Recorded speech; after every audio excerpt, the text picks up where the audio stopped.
Hello, my name is Kishan Shenoi, and this talk on clock metrics is one of the modules of the WSTS tutorial session, which is the tutorial session is being provided as a bunch of presentations available online ahead of WSTS to help you get up to date, to revise material, and probably answer some questions and put you in the right mood for the material to be encountered in the actual workshop.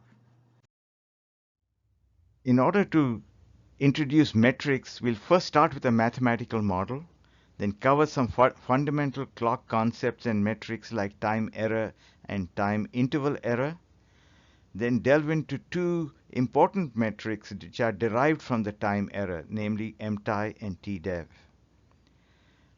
We will provide an approximate relationship between TDEV, the power spectrum of the time error, and MTI, and also show how we can use TDEV to identify the time error in terms of noise type.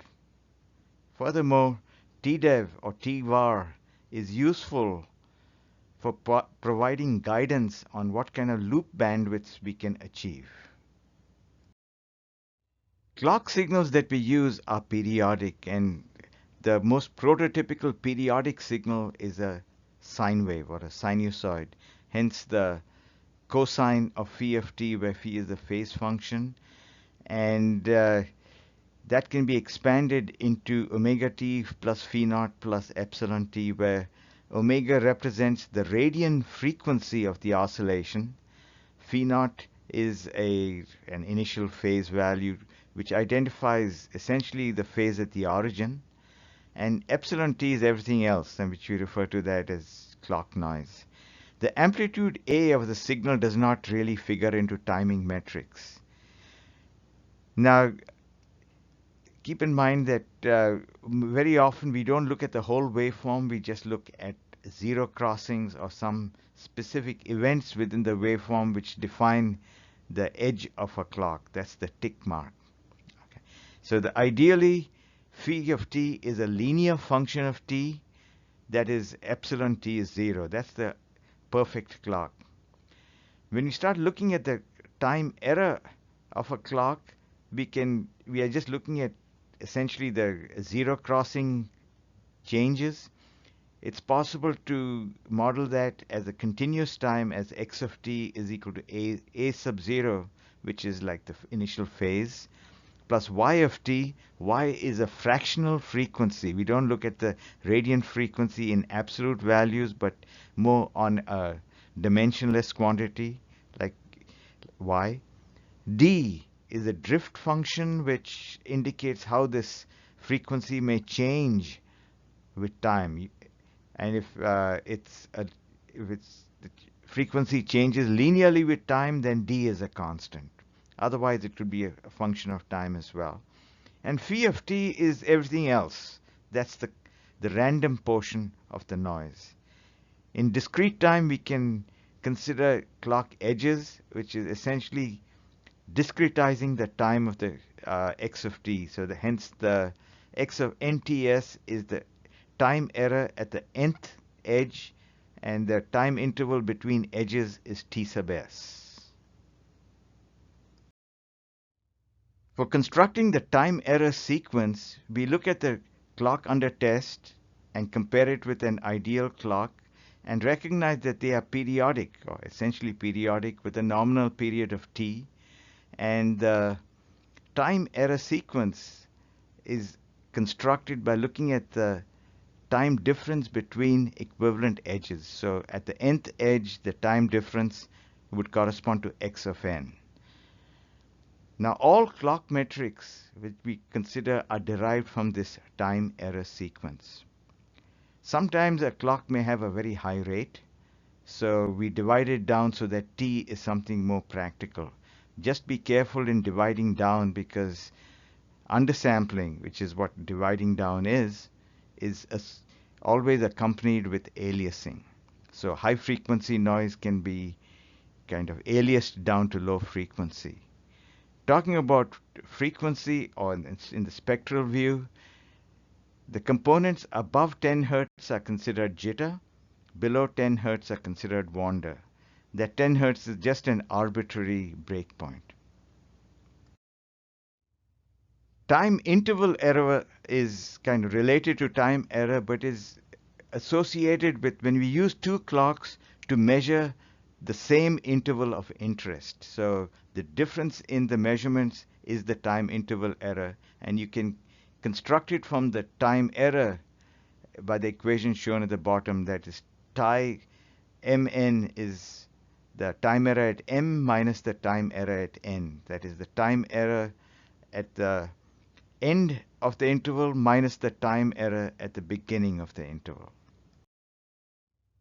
When we are constructing clock metrics, we are actually trying to establish how large the error is, and there are different ways of measuring how large something can be. And one of them is what is the peak-to-peak value we can see. So MTI, think of MTI as a measure of how large the time interval error can be within any observation interval of interest. So if we are looking at an interval of duration tau, and we look at the time interval error values, what is the largest value within this tau? So, and then we look at this over every interval of tau across the measurement. So think of MTI as a worst case of a worst case. We start with worst case of any interval of tau, what is the worst case tie, and then we look at the worst case of that over the entire measurement data set that we have.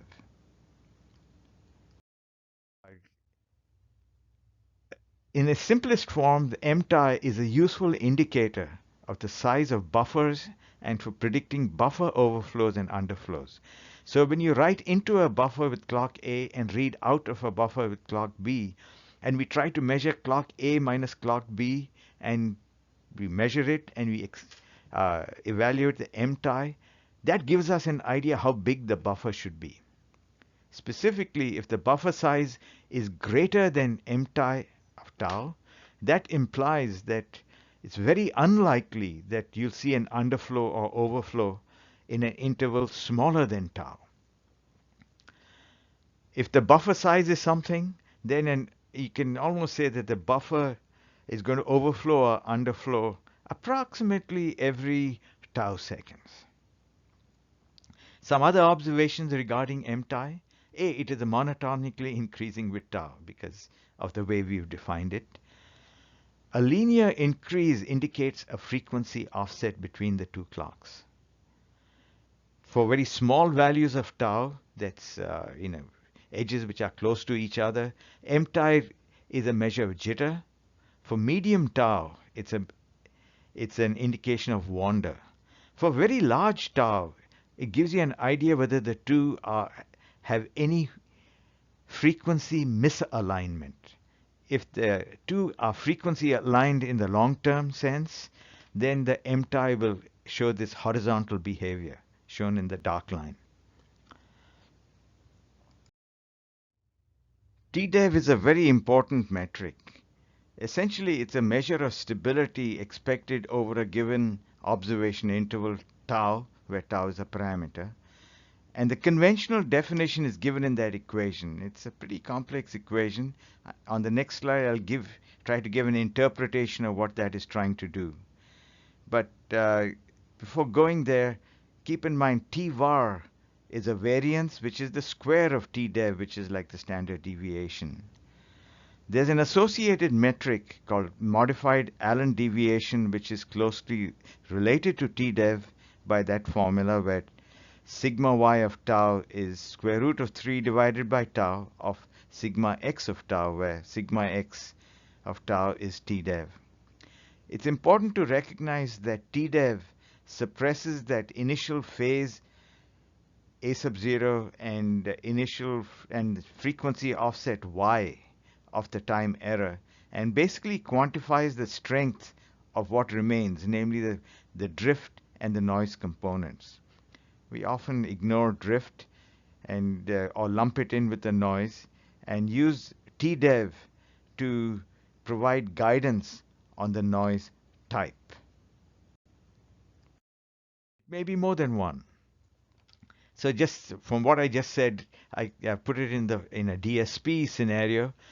We are taking a double difference of samples separated by n, units of time. That's where the two differences come. So the first difference removes the phase. The second difference removes the frequency offset, and the smoothing or low pass filter, which is essentially an averaging term, is there. And then we estimate the power or the average of the squares, and that's what we call T-var. Come up with T-var, the square root of which is TDEV. For characterizing the noise type, it's best to first look at the spectrum, the power spectrum. For white PM, the spectrum is flat, f to the power of 0. Flicker is f to the minus 1. Random walk is f to the minus 2. And since frequency is like the derivative of phase, f to the minus 2 we associate with white FM. And higher order noise types go with f to the minus 3, f to the minus 4, and so on. There's a dependence of TDEV depending on the noise type as well.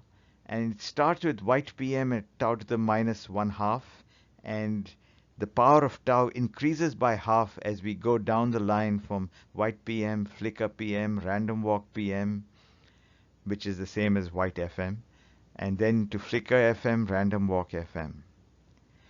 The equations shown below the table for spectrum provide an approximate relationship between TDEV and the power spectrum, or something to be used very carefully. It's for guidance purposes only. It's not a firm equation. Likewise, that complicated equation at the bottom shows the relationship, again an approximate one, between MTI and TDEV. Having a mathematical equation is so much easier when you're doing analytical simulations rather than simulate processes on a point-by-point basis in the time domain. So the implication of TDEV versus tau, this now, mind you, this is not to scale. What I've shown is that when the TDEV decreases with tau, it's like white PM or white phase. Flicker phase is flat, tau to the 0, and the two beyond that go as tau to the half and tau to the 1. And then you can have higher order as well. The key important thing is that if you're doing averaging and it's white phase noise, the longer you average, the lower is the standard deviation after averaging. But if you average for greater than this point A, the extent of white phase noise, then averaging anymore doesn't really help. Likewise, if you're doing averaging frequency, averaging beyond B is not going to help. So we come up with terms like phase flicker floor and frequency flicker floor. And if you have PLLs, a PLL time constant is like how long it's averaging. So keep those time constants less than A. For a frequency locked loop, keep the time constants less than B, because it doesn't help making it any larger. So the topics we covered a mathematical model, talked about time error, and explained two important metrics, MTI and TDEV, and provided an approximate relationship between TDEV, spectrum, and MTI. Also, I showed that MTI, or rather TDEV, can identify noise type and provides guidance when you're considering loop bandwidths. Well, this brings me to the end of this particular presentation. Thank you very much for listening. And if you have any questions, comments, suggestions, any ideas, please don't hesitate to drop me an email and ask me those questions. Or if you meet me on the floor of WSTS itself, don't hesitate to ask. Thank you.